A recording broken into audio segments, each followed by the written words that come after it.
जय हिंद दोस्तों, स्वागत करता हूं आपके अपने YouTube चैनल अपना टारगेट गवर्नमेंट जॉब में। चैनल को नहीं किया है सब्सक्राइब तो कर लीजिए सब्सक्राइब और बेल आइकन के बटन को दबा लीजिए ताकि आपको हर नई नोटिफिकेशन आसानी से मिल सके। फिलहाल हम बात करें एम्स गोरखपुर में जो आपकी वैकेंसी आपका 142 पोस्ट यहाँ पर दी गई है। नॉन टीचिंग के लिए 142 पोस्ट यहाँ पर दी गई है। वहीं एप्लीकेशन फीस की बात करें तो जनरल ओबीसी के लिए 1770 रुपये, वहीं SC ST EWS के लिए 1416 रुपये दी गई है। 28 अक्टूबर से 21 नवंबर तक आपके फॉर्म चलने वाले। यहाँ पे आप वैकेंसी देख सकते हैं। यहाँ पे आपका स्टाफ नर्स के लिए वैकेंसी अवेलेबल है, आपका ट्यूटर क्लिनिकल के लिए है, बहुत सारी वैकेंसी यहाँ पे आपके लिए दी गई है। Store keeper, hostel warden, lab attendant, तो आपके लैब टेक्नीशियन, तो कैशियर, बहुत सारी वैकेंसी आप यहाँ पर अपना देख सकते हैं। 142 टोटल आपकी वैकेंसी है जितनी 16 पोस्ट पे आपका दिया हुआ है। तो वहीं आपका रिटन एग्जाम है, स्किल टेस्ट है, डॉक्यूमेंट वेरिफिकेशन, मेडिकल एग्जाम। तो ये इस तरीके से आपका सिलेक्शन प्रोसेस होने वाला है। तो आप कैसे जो अपना एप्लीकेशन फॉर्म अप्लाई कर पाएंगे वो मैं आपको बता दूं। सबसे पहले आपको जाना होगा ऑफिशियल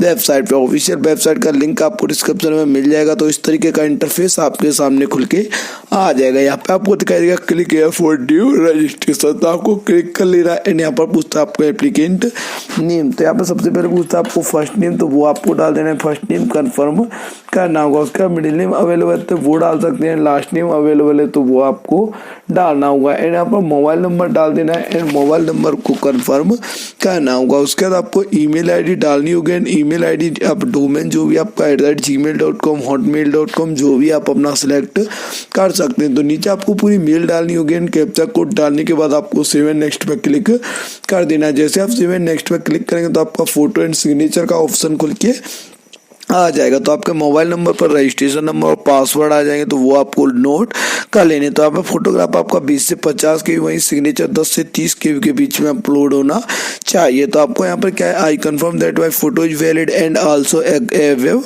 मेंशन। जैसा फोटोग्राफ मांगा गया है वैसा मैंने फोटोग्राफ अपलोड किया है, वहीं मैंने सिग्नेचर भी सेम तरीका ही अपलोड किया है। तो वो दोनों टिक कर लेने हैं। टिक करने के बाद आपको नेक्स्ट पे क्लिक कर लेना है। जैसे आप नेक्स्ट पे क्लिक करेंगे वहीं पूछता है किस पोस्ट के लिए आप आवेदन करना चाहते हैं। तो देखिए जिस पोस्ट के लिए आपको आवेदन करना है वो पोस्ट यहाँ पर आपको अपनी सिलेक्ट कर लेनी है। सेम रहेगा सारी पोस्ट के लिए, सिर्फ क्या आपका एजुकेशन क्वालिफिकेशन चेंजेस हो जाता है। वहीं पूछा किस कैटेगरी से बिलोंग करते हो, वो कैटेगरी सिलेक्ट कर लेना है। जनरल, OBC, SC ST जिस कैटेगरी से आप बिलोंग करते हैं। वहीं आपको पूछता है 40% विकलांग सर्टिफिकेट अवेलेबल है तो आप यस कर सकते हैं, अन्यथा आपको क्या है यहाँ पर नो कर देना है। एंड उसके बाद आपको नीचे जाना होगा। नीचे आपको दिखाई देगा आपका पैराग्राफ। तो यहाँ पे आपको पूछता है आपको डिसेबिलिटी में आपको जो है आपका जो है राइटर चाहिए, आपको विकलांग है तो वहाँ पे आप यस कर सकते हैं, नहीं तो आपको नो कर देना है। वहीं पूछता है एक्स सर्विसमैन है तो आप यस कर सकते हैं, या आप कमीशन ऑफिसर हैं तो आप यहाँ पे यस कर सकते हैं, अन्यथा नो कर देंगे। वहीं आपको पूछता है are you service in central state government who have completed 3 year regular service. तो आपने जो आपको जो है सरकार के थ्रू कोई नौकरी आपने 3 साल लगभग कोर्स किया है पूरा, तो आपको यहाँ पर 3 साल की सर्विस है तो यस कर सकते हैं, तो आपको नो कर देना। वही पूछा are you an regular employ of AIIMS Gorakhpur who have complete 3 year of regular service. तो आप जो है एम्स गोरखपुर में आप 3 साल से ज्यादा एम्प्लॉय रहे तो आप यस कर सकते हैं, अन्यथा यहाँ भी आपको क्या है नो ही करना होगा। वहीं आपको नीचे दिखाई देगा are you central government civilian employ. अब आप सिविलियन एम्प्लॉय हैं, आप 3 साल या 3 साल से ऊपर तो आप यहाँ पे यस कर सकते हैं, अन्यथा आपको नो कर देना है। एंड यहाँ पे पूछता है are you working in AIIMS Gorakhpur after contract base. आपने कॉन्ट्रैक्ट बेस पे काम किया, किसी एजेंसी के थ्रू काम किया तो आप यहाँ पे यस कर सकते हैं। वही पूछा किस रीजन से बिलोंग करते हैं, हिंदू, मुस्लिम, सिख, ईसाई, तो वो यहाँ पर आपको सिलेक्ट करना होगा। सिलेक्ट करने के बाद आपको नीचे दिखाई देगा आपका जो है माइनॉरिटी कम्युनिटी। तो आप अल्पसंख्यक हैं तो आप यस कर सकते हैं, अल्पसंख्यक का मतलब सिख हैं, ईसाई हैं तो आप यस कर सकते हैं, मुस्लिम है तो आप यहाँ पे हिंदू है तो आपको नो करना होगा। वही पूछता है एग्जामिनेशन सेंटर, तो वो आपको 3 सेंटर दिखाई दे रहे हैं, कोई एक एग्जामिनेशन सेंटर आपको चुनना होगा। चुनने के बाद आपको नीचे कर लेना है। नीचे आपको दिखाई देगा आपका डेट ऑफ बर्थ, तो आपको डेट ऑफ बर्थ जो है डालना होगा। सबसे पहले डेट है, मंथ है, ईयर है, तो इस तरीके से आप अपना डाल सकते हैं। एंड आपको जेंडर चूज कर लेना होगा, मेल है या फीमेल है। एंड पूछता है जुड़वा बहन भाई बहन तो नहीं है, तो आप जुड़वा है तो यस कर सकते हैं, नहीं तो आपको नो कर देना। वहीं आपका कहता है मैरिटल स्टेट, आप शादीशुदा हैं या अनमेरिड हैं, आप विडो है, महिला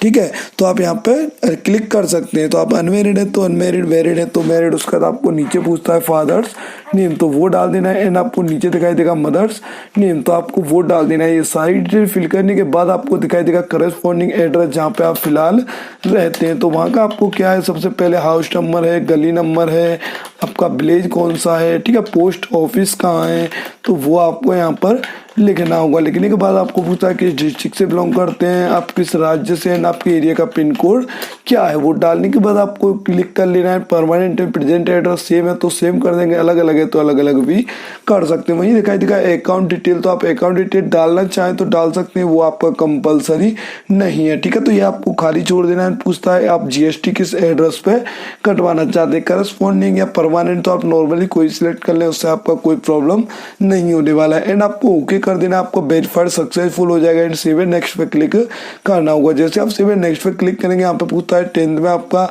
डिग्री सब्जेक्ट स्ट्रीम, तो आपका सब्जेक्ट कौन सी थी वो आपको डाल देना है। एंड किस डेट में आपने पास किया है वो आपको डाल देना है। परसेंटेज कितना था वो आपको डालना होगा। ही सेम पोजीशन में भी 12th का भी डालना होगा। पीसीएम, हिंदी, इंग्लिश, जो सब्जेक्ट है आपके पास वो डाल देनी है। किस ईयर में आपने पास किया है वो आपकी मार्कशीट पे नीचे लिखा हुआ है तो वो आपको डाल देना है। परसेंटेज कितना है वो आपको यहाँ पर डालना होगा। उसके बाद देखिए यहाँ पे आपको दिखाई देगा आपका ग्रेजुएशन है, डिप्लोमा है, सर्टिफिकेट है, तो ग्रेजुएशन है जो भी आप अपना, यहाँ पे देखिए सिर्फ हर क्वालिफिकेशन में क्या है, हर पोस्ट पे यहीं पे चेंजेस होते हैं। बाकी क्या आपका सेम पोजीशन में रहेगा, आपको कोई भी चेंजेस नहीं करना है। चेंजेस करने के बाद आपको यहाँ पे क्या आपको डिवीजन सेलेक्ट कर लेना है, फर्स्ट, सेकंड, थर्ड। तो देखिए बाकी सारी पोस्ट में यहीं पे आपका चेंजेस होता है, बाकी कोई भी चेंजेस नहीं होता है। वही पूछता है आपको are you registered with Indian counseling, states counseling, तो आप जो है आप रजिस्टर्ड है, आपके पास सर्टिफिकेट है तो आप यस कर सकते हो। ये आपको पूछता है 3 साल का एक्सपीरियंस अवेलेबल है तो आपको यस कर लेना है, नहीं तो आप नो कर देंगे। वही पूछता है आपको प्रेजेंट आप वर्किंग कहीं कर रहे हैं तो आप अपना डिटेल दे सकते हैं, नहीं तो आपको यहाँ पर नो कर देना है। एंड यहाँ पर पूछता है आपको कौन कौन सी भाषा आपको पढ़नी, लिखनी, बोलनी आती है, तो वो नॉर्मली आपको यहाँ पर सिलेक्ट कर लेना है। जैसे आपका हिंदी है, ठीक है, इंग्लिश है, वो आपको डाल देना है। एंड आपका संस्कृत है तो वो आपको यहाँ पर नॉर्मली डाल देना है। तो डालने के बाद आपको वेरिएट और सक्सेसफुल करके देखेंगे तो यहाँ पे देखिए आपका मिनिमम 3 साल का एक्सपीरियंस जो है मांगा गया है। तो आपको पूछा किस एम्प्लॉय के थ्रू कार्य कर रहे हैं, आपका पद कौन सा है, तो पद आपको डालना होगा। कब से कब तक आपने कार्य किया है वो भी आपको डालना होगा। एंड डालने के बाद आपको यहाँ पर सारी डिटेल जो है फिल करनी होंगी। तो यहाँ पे देखिए आप कोई भी गलती ना करें, गलती करेंगे तो आपके लिए काफी प्रॉब्लम क्रिएट हो जाएगा। वही पूछता है नेचर ऑफ ड्यूटी, आपका नेचर कैसा था ड्यूटी पे वो डाल देना है। रीजन पूछता है किस वजह से आपने छोड़ा है सर्विस, तो वो आपको डालना होगा। तो यहाँ पे देखिए आपको सारी चीज जो है अच्छे से फिल करनी होगी। कोई भी गलती करेंगे तो आपके लिए प्रॉब्लम क्रिएट हो जाएगा। तो ऐसा न करें जो आपके लिए प्रॉब्लम क्रिएट हो। तो आपको ये नॉर्मली छोटी छोटी बातों का ध्यान में रखते हुए आपको फॉर्म जो है फिल कर देना है। तो आपको यहाँ पर सारी डिटेल फिल कर लेंगे। एंड आपका यहाँ पे क्या आपने आगे बढ़ा देना है। तो आप इसी तरीके से आप अपना फॉर्म भर पाएंगे। आपको वीडियो बिल्कुल स्किप नहीं करना है जिससे आपकी समझ में ना आए। वेरीफाइड सक्सेसफुल हो जाएगा, सेव एंड नेक्स्ट पे क्लिक कर देंगे तो आपका एप्लीकेशन फॉर्म चेक करने के लिए जाएगा। के बाद चेक कर लेना कोई गलती तो नहीं है, गलती है तो आप बैक कर सकते हैं। तो आई एग्री करने के बाद कंप्लीट रजिस्ट्रेशन पे क्लिक कर देना है। तो आपका नेक्स्ट ऑप्शन खुल के आ जाएगा आपका थंब इम्प्रेशन। तो आपको सबसे पहले क्या आपको लेफ्ट थंब अपलोड करना होगा। तो यहाँ पे देखिए आपको लेफ्ट थंब अपलोड कर देना है। अपलोड करने के बाद नीचे दिखाई देगा आपका हैंड डिक्लेरेशन। तो आप हैंड डिक्लेरेशन किस तरीके का अपलोड कर पाएंगे वो मैं आपको बताता हूँ। गूगल पे IBPS हैंड डिक्लेरेशन आपको सर्च कर लेना है। तो देखिए इस तरीके का डिक्लेरेशन होगा। यहाँ पे आई के बाद आपको ये तीनों लाइन जो है लिखनी होंगी। आई के बाद आपको अपना नाम डाल देना है। एंड ये सारी लाइन लिख देंगे। एंड आपको क्या है फोटोग्राफ आपका थंब अपलोड हो गया है। वहीं आपका दिखाई देगा हैंड डिक्लेरेशन।